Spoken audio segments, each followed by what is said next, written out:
Bonjour, donc on va faire une petite vidéo de perfectionnement de cire orientale, donc je vous remercie d'être connecté au webinaire. Donc on va commencer directement avec la pâte de miel, donc que vous connaissez, donc notre cire elle a la différence avec les autres d'être 100% miel. Donc je vais tout simplement venir prélever la quantité de cire qu'il me faut pour épiler les demi-jambes. Donc je me rapproche un petit peu de la vidéo. Donc voilà, c'est comme une petite boule de ping-pong, environ cette quantité-là. Avec ça, on peut faire vraiment facilement les jambes complètes, le maillot et les aisselles. Mais là, on va se localiser que sur les demi-jambes. Et puis avec les deux doigts de la main gauche, je vais venir prélever de l'eau et je vais mélanger l'eau à cette boule. Donc, je vais bien étirer ma pâte et je vais essayer de mélanger cette boule rapidement pour qu'elle reste bien tiède. Parce que si on prend trop de temps, si on l'étire trop, elle va vraiment se refroidir. On aura l'impression qu'elle est bonne à l'épilation et quand vous allez la travailler sur la jambe, elle va se réchauffer, donc se liquéfier très vite. Donc au contraire, dans la main, il faut vraiment se dépêcher pour la malaxer.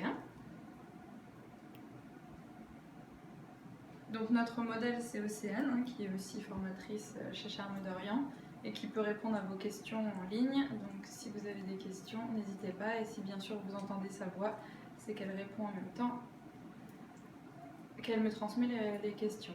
Donc je mélange.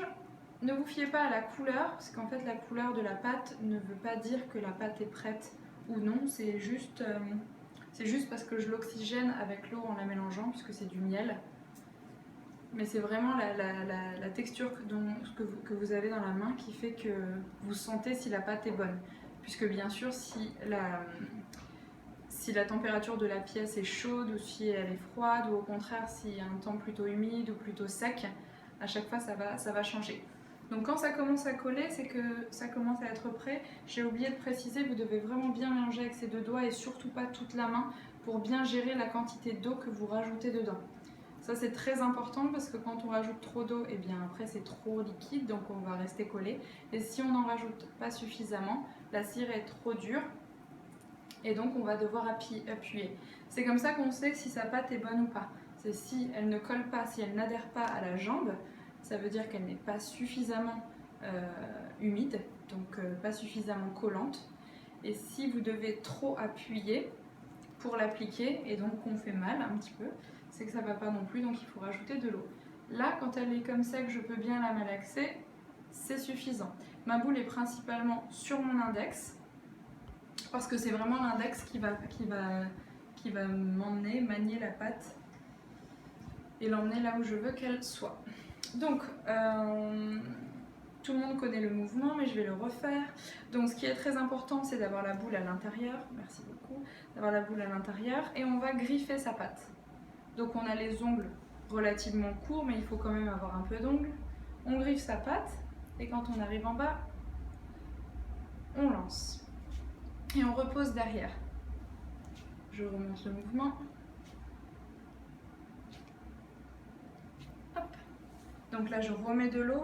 On fait toujours ça en général au début. C'est tout simplement parce que là, je viens d'appliquer sur sa jambe, et donc j'ai aéré ma pâte, ce qui a fait qu'elle s'est redurcie légèrement.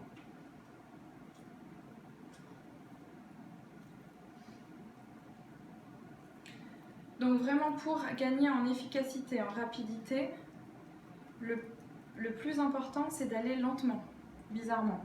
C'est comme ça qu'on va gagner en rapidité. Parce que si vous appliquez la pâte trop rapidement, vous n'allez pas englober la racine du poil et vous allez casser ou vous allez mal retirer les poils. Alors que si vous prenez le temps de bien appliquer la pâte et de bien griffer la cire, c'est là que vous allez englober vraiment la racine du poil. Et donc, quand on va retirer, tous les poils vont se retirer d'un coup. Je commence par le bas, je descends et je jette et je pose derrière. Aussi, je prends mon temps pour appliquer. Souvent, je vois que vous voulez aller trop vite. Peut-être pour essayer d'aller trop vite, plus vite d'ailleurs, mais c'est pas une bonne solution parce que déjà, voilà, pour le fait d'englober le poil, mais aussi parce que vous chauffez trop la cire. Si j'épile de façon trop rapide, j'aurai tendance moi-même à chauffer, donc à augmenter la température du corps et donc des mains. Donc ma cire va devenir trop liquide. Et en plus de ça, à force de la travailler, vous chauffez, donc la cire est liquide et c'est là qu'on va coller. Donc vraiment prendre le temps d'appliquer, de retirer, ça c'est l'élément principal. Ensuite de ça, pour ne pas qu'elle devienne trop liquide et qu'elle garde cette texture jusqu'à la fin, c'est de jouer avec son poids du corps. Vous voyez, quand j'épile, donc je pars toujours du bas, j'avance un petit peu, je joue avec mon poids du corps. Et en plus de ça, le mouvement vient de mon épaule. C'est pas un mouvement de poignet comme ça, parce que là, on a des risques de rester collé. Donc je jette avec mon épaule. Pour continuer dans les points très importants, ma cire doit être toujours très fine. Parce que c'est en la griffant et en l'étalant de façon fine que je vais pouvoir bien englober tout ça. Tous les poils et aussi au niveau des peaux mortes pour bien retirer. Pour vous montrer une autre technique, quand vous êtes en bas, vous avez la possibilité d'aller une fois à droite, une fois à gauche, une fois à droite, une fois à gauche. Comme ça, vous couvrez une plus grande surface. Mais en aucun cas, il faut retirer à ce niveau-là. C'est-à-dire qu'il faut toujours bien descendre. N'hésitez pas à appliquer bien la cire pour qu'elle reste toujours homogène. Et quand j'arrive en haut, au lieu de reposer derrière, je fais une petite bande. Ça évite que la cire se colle sur ma main. Parce que quand la cire se colle sur la main, si vous avez déjà eu ce problème, ça veut dire que soit vous jetez en l'air, ou soit que votre cire était trop grande quand vous avez essayé de la retirer. C'est-à-dire que là, si je jette fort, elle va venir se coller sur la main. Je ne le fais pas parce que je n'ai pas forcément envie de le faire, mais si vous jetez fort en l'air, elle se collerait sur la main. Et après, on est embêté parce qu'on n'a plus de cire pour épiler. Est-ce qu'il y a des questions, Océane, peut-être? Tu as répondu sur les ongles, est-ce qu'ils doivent être courts ou est-ce qu'il faut des ongles courts? Donc tu as répondu. Et sur la préparation de la pâte, est-ce qu'il faut la malaxer beaucoup au départ? Pareil, tu as plus ou moins répondu. Oui, pour réexpliquer un peu ça, est-ce qu'il faut la malaxer beaucoup? Il faut la malaxer suffisamment pour que l'eau soit mélangée de façon homogène et qu'elle puisse adhérer. Maintenant, beaucoup, ça va dépendre. L'été, on la malaxe peu parce que le temps est très humide et plutôt chaud, donc on n'a pas besoin d'ajouter beaucoup d'eau. Par contre, l'hiver, là, on en met plus pas mal parce qu'il fait froid, comme tout le monde a remarqué, et puis aussi parce que du coup, le temps est plutôt sec. Donc voilà, pour ça, on met plus d'eau.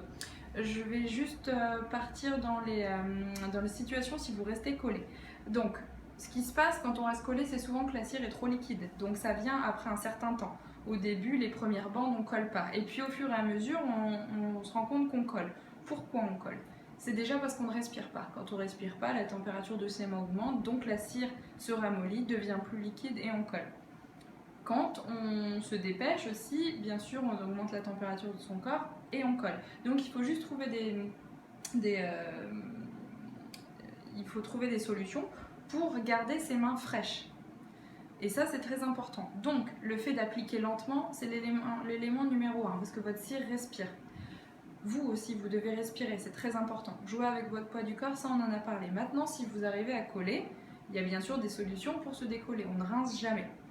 Donc, imaginons, j'ai essayé plusieurs fois de retirer cette bande et je n'y suis pas arrivée. Ce que je fais, c'est que je ne repasse pas sur toute la bande.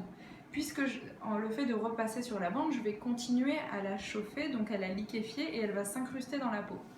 Donc je garde un peu de cire dans la main, puisque vous n'appliquez jamais tout. Ça, c'est aussi un élément très important. On n'étale jamais tout sur la jambe, puisque si on n'a pas de cire dans la main, on ne peut pas retirer la cire. Donc on va essayer de faire une petite boule avec ce qui nous reste, et on va la placer sur son index.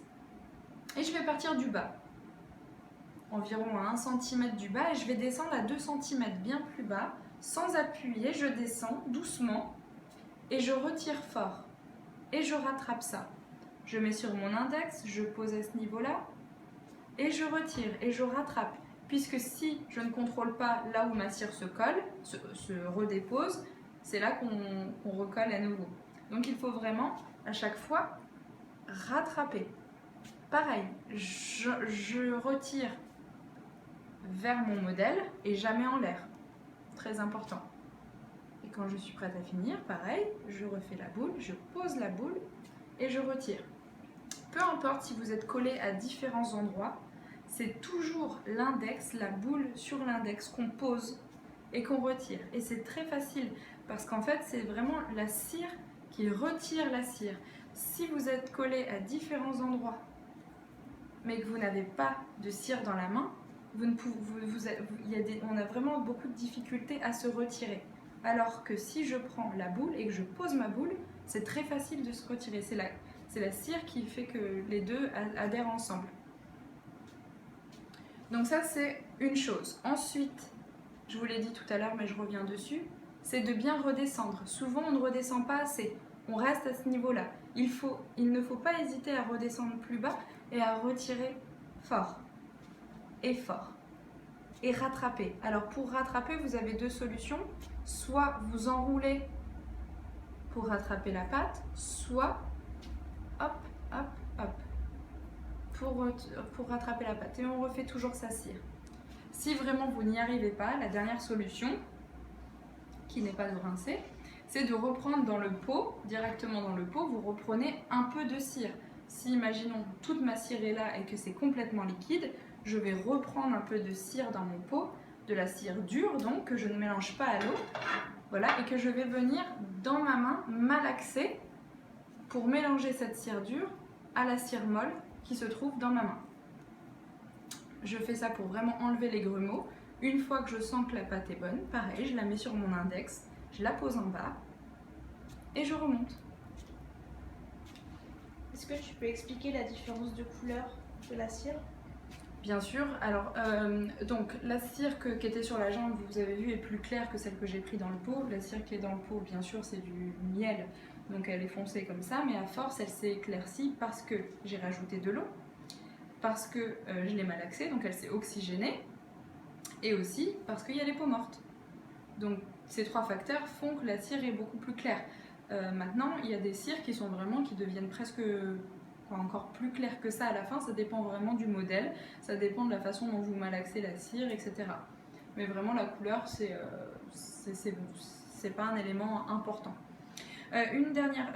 Plusieurs dernières choses. Donc, quand on a fini son épilation, donc on commence bien l'ordre. On commence sur le côté, on remonte, on fait des grandes bandes. Une fois qu'on a bien fait ça, qu'on a passé 2-3 fois, on fait le devant et on fait l'intérieur. Ensuite, on va faire le genou, en demi-pliant le genou et en faisant un point, merci d'avoir mis de la crème, Océane, et en faisant un arc de cercle. Et on pose à l'intérieur. Et puis tout droit.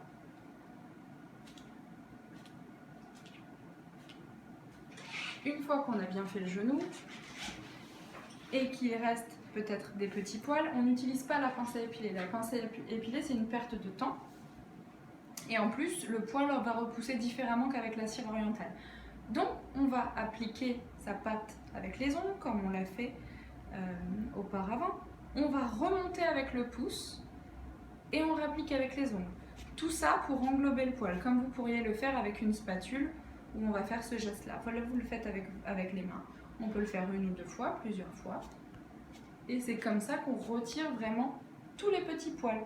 S'il y en a juste un qui vous dérange et que vous ne voulez pas tout reposer, vous pouvez aussi revenir en arrière avec l'ongle et retirer. Donc si on part du bas et qu'il y en a plusieurs, je peux très bien faire ce mouvement plusieurs fois, partir à droite, à gauche, à droite, à gauche, englober. Ma main gauche, qui est toujours propre, va maintenir bien les tissus et aussi diriger la jambe comme je le veux. Le poids de mon corps se balance aussi à gauche et à droite pour ne pas me fatiguer et pour être sûr de ne pas coller. Et si je colle, hop, c'est pas grave. Je refais la boule que je pose en bas, je retire fort et je continue.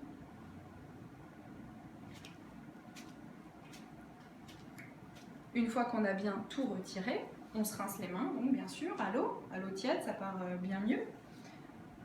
Avant ça, pardon, excusez-moi, si vous avez des petits bouts, c'est vrai qu'on n'aime pas trop ce geste-là parce que déjà en dessous, c'est un peu brutalisant pour la jambe et le système sanguin, mais c'est surtout que si sous la cire il y a un poil, on ne le voit pas et on va le casser, donc on va plutôt retirer les résidus, toujours avec l'index, de cette façon. Donc ensuite on se rince les mains à l'eau tiède, donc nos mains sont propres. On va prendre un gant jetable, qui est un gant de tissu non tissé, bien sûr, qu'on va humidifier à l'eau tiède. Et sur ce gant-là, on va mettre une pression d'huile d'argan et on va rincer la jambe. Ça va permettre, l'eau va permettre de retirer tous les résidus de cire. Donc bien sûr, on n'a pas besoin de frotter, ça sert strictement à rien. Le but, c'est de faire fondre la pâte et de ne pas irriter, donc on va l'appliquer, on va faire ce mouvement de façon très lente. Et en plus, l'huile qui est sur le gant va réhydrater la peau, réparer, puisque c'est de l'huile d'argan, donc il y a pas mal de vertus. Et donc tout ça, ça va laisser un petit côté soyeux sans être complètement huileux. Donc derrière, la cliente se rhabille, elle n'a pas le côté collant de la cire, et en plus de ça, elle n'a pas le côté huileux de l'huile post-épilatoire qu'on peut mettre.